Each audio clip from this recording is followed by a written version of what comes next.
Hello friends, आप सभी का बहुत बहुत स्वागत है मेरे यूट्यूब चैनल ज़िंदगी विद अंशिका में। मैं उम्मीद करती हूँ आप सभी बहुत अच्छे होंगे। फ्रेंड्स, जैसा कि आप सभी जानते हैं कि आज अगस्त महीने की 18 तारीख है। 18 अगस्त वर्ष का वैसे तो 230वां दिन होता है, लेकिन जब लीप ईयर पड़ता है तो 18 अगस्त वर्ष का 231वां दिन बन जाता है। जैसे कि इस वर्ष फरवरी 29 दिनों की थी तो लीप ईयर पड़ा था, तो आज वर्ष का 231वां दिन है और वर्ष 2024 में अभी 135 दिन बाकी बचे हैं। तो फ्रेंड्स, दिन है आज रविवार, सभी अपने अपने घरों में होंगे और कल रक्षाबंधन है तो 2 दिन की छुट्टी मिल रही है। और जिनका 5 डेज ऑफिस रहता है उनको 3 डेज का वीकेंड हॉलीडे मिला है, तो सभी अपनी छुट्टियों को अच्छे से एंजॉय कर रहे हैं। फ्रेंड्स, अगर हम देखें हिंदी पांचांग को तो आज हिंदी पांचांग के अनुसार श्रावण मास की त्रयोदशी और चतुर्दशी दोनों ही तिथियां हैं। इसी के ही साथ कल रक्षाबंधन हो जाएगा और श्रावण माह की समाप्ति हो जाएगी और अगला हिंदी माह शुरू हो जाएगा, जिसे हम सभी भाद्रपद या भादव कहते हैं। तो अब इसी के ही साथ फ्रेंड्स हम देखते हैं कि आज यानी 18 अगस्त को क्या क्या महत्वपूर्ण घटनाएं घटित हुई थीं। 1800 में लॉर्ड वेलेज़ली के द्वारा कलकत्ता में फोर्ट विलियम कॉलेज की स्थापना की गई थी। वर्ष 1868 में 18 अगस्त को फ्रांस के खगोलविद पियरे जेनसेन ने हीलियम की खोज की थी। वर्ष 1891 में कैरेबियाई द्वीप मार्टिनिक्यू में चक्रवाती तूफान से 700 लोगों की मौत हुई थी। वर्ष 1949 में आज के ही दिन यानी 18 अगस्त को हंगरी ने संविधान अंगीकार किया था। वर्ष 1945 में सुकर्णो ने इंडोनेशिया के प्रथम राष्ट्रपति के तौर पर कामकाज शुरू किया था। वर्ष 1951 में पश्चिम बंगाल के खड़गपुर में भारतीय प्रौद्योगिकी संस्थान की स्थापना की गई थी, यानी खड़गपुर आईआईटी की स्थापना 18 अगस्त वर्ष 1951 में हुई थी। वर्ष 1963 में अमेरिका में जेम्स मेरिडिथ मिसिसिपी विश्वविद्यालय से स्नातक करने वाला पहला अश्वेत व्यक्ति बना था। वर्ष 1982 में सोवियत संघ द्वारा एक महिला अंतरिक्ष यात्री अंतरिक्ष स्टेशन सैल्यूट 7 के लिए भेजी गई थी। वर्ष 1999 में तुर्की में भूकंप से लगभग 45,000 लोगों की मौत हुई थी। वर्ष 2000 में इंग्लैंड ने वेस्टइंडीज को हराकर 2 दिन में टेस्ट जीतने का इतिहास रचा था। वर्ष 2006 में बांग्लादेश के पूर्व राष्ट्रपति एच.एम. इरशाद को विशेष अदालत ने भ्रष्टाचार के मामले में बरी किया था। वर्ष 2007 में विवादास्पद ब्रिटिश गायिका लिली एलन के अमेरिका में जाने पर प्रतिबंध लगा दिया गया था। वर्ष 2008 में उत्तर प्रदेश में मायावती सरकार ने छठे वेतन आयोग की सिफारिशों को लागू करने की घोषणा की थी। तो फ्रेंड्स, इसी के ही साथ 18 अगस्त वर्ष 2008 में पाकिस्तान के राष्ट्रपति परवेज मुशर्रफ जी ने महाभियोग की आशंका के बीच इस्तीफा दिया था। वर्ष 2012 में नाटो के हवाई हमले में अफगानिस्तान के कम से कम 13 आतंकवादियों की मौत हुई थी।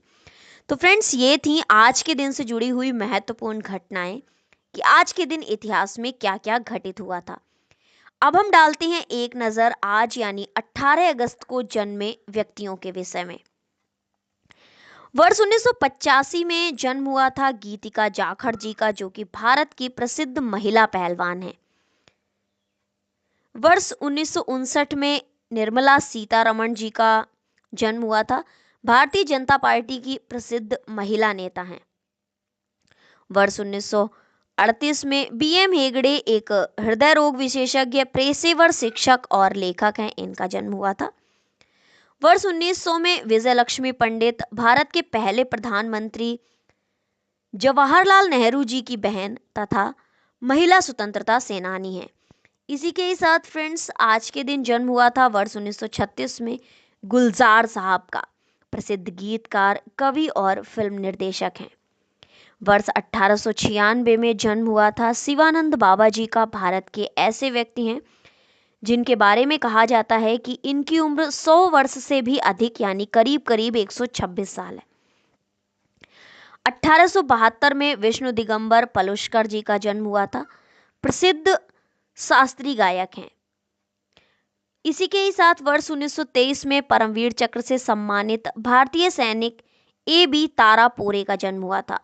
1773 में जन्म हुआ था पटियाला रियासत के महाराजा महाराज अमर सिंह के पुत्र और उत्तराधिकारी महाराज साहिब सिंह का। 1700 में जन्म हुआ था बाजीराव प्रथम, मराठा साम्राज्य का महान सेनानायक बालाजी विश्वनाथ और राधाबाई का सबसे बड़ा पुत्र। 1734 में राघोबा पेशवा बाजीराव प्रथम का द्वितीय पुत्र, जो कि एक कुशल सेनानायक था। 1872 में पंडित विष्णु दिगंबर जी का जन्म हुआ था। महाराष्ट्र के प्रसिद्ध नेत्रहीन संगीतज्ञ थे। फ्रेंड्स, इसी के ही साथ 18 अगस्त को निधन किसका किसका हुआ था, हम डालते हैं एक नज़र उस पर। 1227 में चंगेज खां का निधन हुआ था। 1945 में सुभाष चंद्र बोस जी का यानी नेताजी का निधन हुआ था, जो कि एक महान स्वतंत्रता सेनानी रहे हैं। वर्ष 1979 में निधन हुआ था बसंतराव नाइक जी का। भारतीय राष्ट्रीय कांग्रेस के राजनीतिज्ञ थे।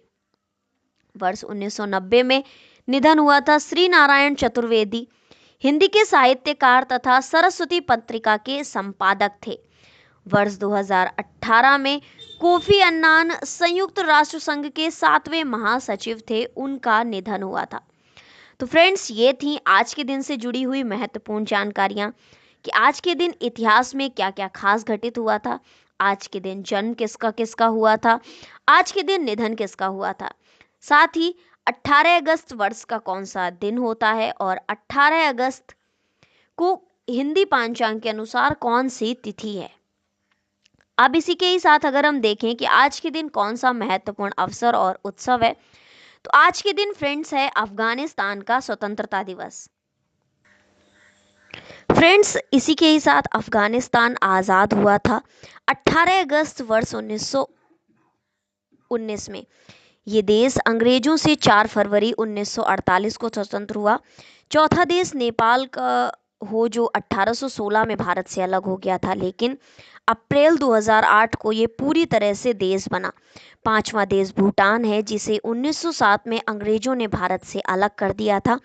और 6वां नाम अफगानिस्तान का आता है, जो भारत से 1919 में टूटकर अलग हुआ था। इसी के ही साथ हम डालते हैं एक नज़र अफगानिस्तान के इतिहास पर।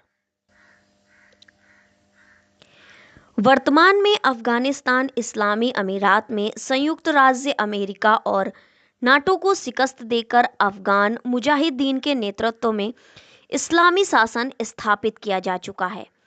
आज जो अफगानिस्तान इस्लामी अमीरात है, पहले अफगानिस्तान हमारे भारत का ही हिस्सा हुआ करता था। ये तय है कि 1700 ईस्वी से पहले दुनिया में अफगानिस्तान का कोई भी राज्य नहीं था।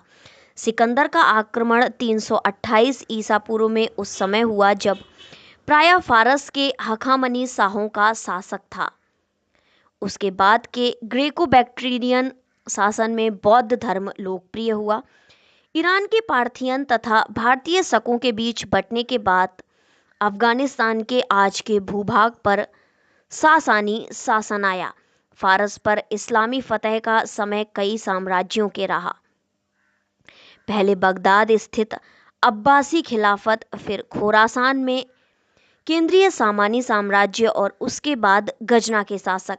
गजना पर गोर के फारसी शासकों ने जब आधिपत्य जमा लिया तो यह गोरी साम्राज्य का अंग बन गया। मध्यकाल में कई अफगान शासकों ने दिल्ली की सत्ता पर अधिकार किया या करने का प्रयत्न किया, जिनमें लोधी वंश का नाम प्रमुख है।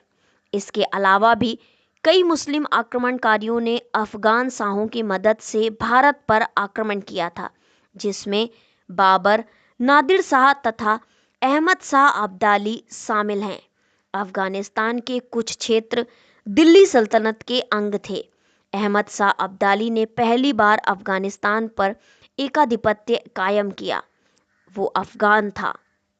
वर्ष 1751 तक अहमद ने वो सारे क्षेत्र जीत लिए जो वर्तमान में अफगानिस्तान और पाकिस्तान हैं। थोड़े समय के लिए उसका ईरान और खुरासान और कोहिस्तान प्रांतों और दिल्ली शहर पर भी अधिकार था। वर्ष 1761 में पानीपत के तृतीय युद्ध में उसने मराठा साम्राज्य को पराजित किया। 1772 में अहमद शाह की मृत्यु के बाद उसका पुत्र तिमूर शाह दुर्रानी गद्दी पर बैठा था। उसने अफगान साम्राज्य की राजधानी कंधार से बदलकर काबुल कर दी। 1793 में उसकी मृत्यु हो गई। उसके बाद उसका बेटा जमान शाह गद्दी पर बैठा। धीरे धीरे दुर्रानी साम्राज्य निर्बल होता गया। अंततः सिखों ने महाराणा रणजीत सिंह के नेतृत्व में दुर्रानी साम्राज्य के एक बड़े भाग पर अधिकार कर लिया। सिखों के अधिकार में जो क्षेत्र आए उनमें वर्तमान पाकिस्तान शामिल था, लेकिन बिना सिंधु के। ब्रितानी भारत के साथ हुए कई संघर्षों के बाद अंग्रेजों ने ब्रिटिश भारत और अफगानिस्तान के बीच सीमा 19वीं सदी में तय की। वर्ष 1933 से लेकर 1973 तक अफगानिस्तान पर जाहिर शाह का शासन रहा, जो शांतिपूर्ण रहा। इसके बाद कम्युनिस्ट शासन और सोवियत अतिक्रमण हुए। वर्ष 1979 में सोवियतों को वापस जाना पड़ा। इनको भगाने में मुजाहिदीन का प्रमुख हाथ रहा।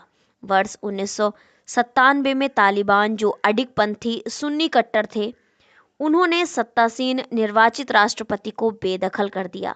इनको अमेरिका का साथ मिला। बाद में वो अमेरिका के विरोधी हो गए।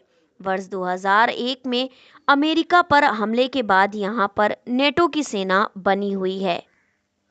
तो फ्रेंड्स, ये था अफगानिस्तान का इतिहास। इसी के ही साथ आप सभी ने आज के वीडियो में जाना आज यानी 18 अगस्त से जुड़ी हुई महत्वपूर्ण जानकारियों को। तो फ्रेंड्स, इसी तरह से हर दिन से जुड़ी हुई महत्वपूर्ण जानकारियों को जानने के लिए देखते रहें मेरा यूट्यूब चैनल जिंदगी with Anshika. Thank you so much. Thanks for watching and thanks for supporting. Bye bye, take care.